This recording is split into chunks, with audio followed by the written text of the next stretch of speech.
Fluffy-tailed tanukis, cat merchants, cursed dogs, spirits, dogs, terrifying Japanese moss. It's hard to pinpoint exactly when during the first 2 hours of Ghostwire Tokyo I became obsessed with its strange twist on ghost busting, but I just can't get enough of it.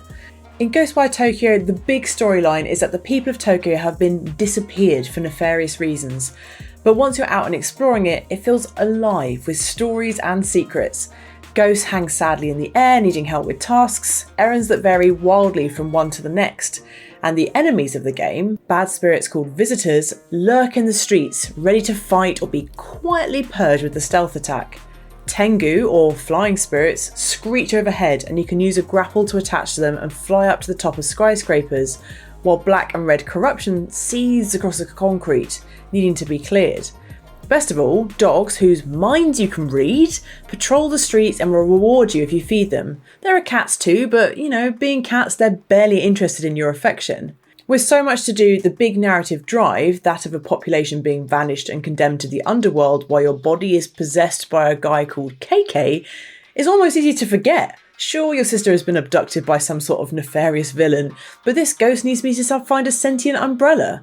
I'll get to stopping the ritual at some point, but right now I'm out of dog food. Even better, every side quest, no matter how small, feels like it has a point to it. The ghost stories are beautiful little adventures in themselves, small statues boost your ethereal weaving skills, and collecting souls from the skies help you level up. The combat, which I had been afraid would require a complex mix of combos and elemental controls, turns out to be a blast. You start out with just the power of wind, the game's version of a rapid fire weapon that chips away at the visitors' bodies until their central cores are exposed enough for you to rip them out. The fire attack is more explosive and can be used to deal damage to one or a group of enemies, while water delivers a closer range cutting attack that can penetrate shields. There's also KK's bow, which is slow to draw but a huge help for picking off enemies from afar to improve your odds, taking down flying visitors and smashing corruption crystals to clear your path.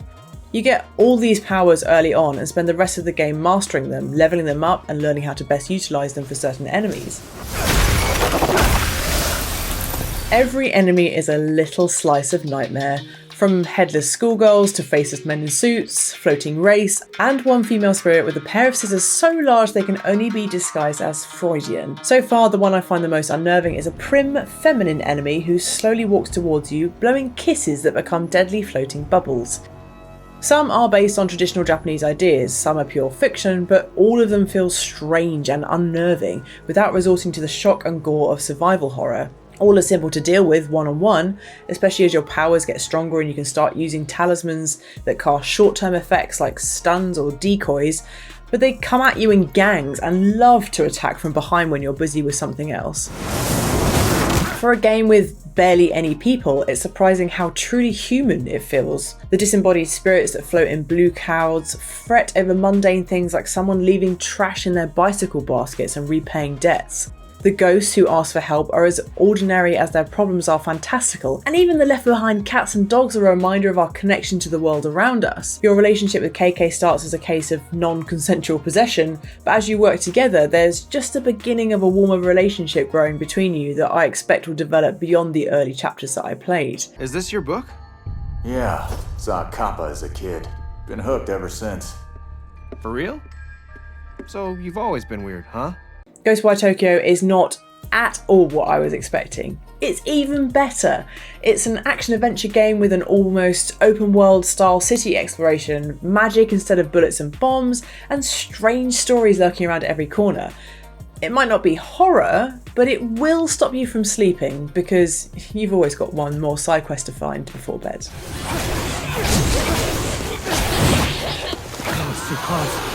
Yeah, had me sweating bullets.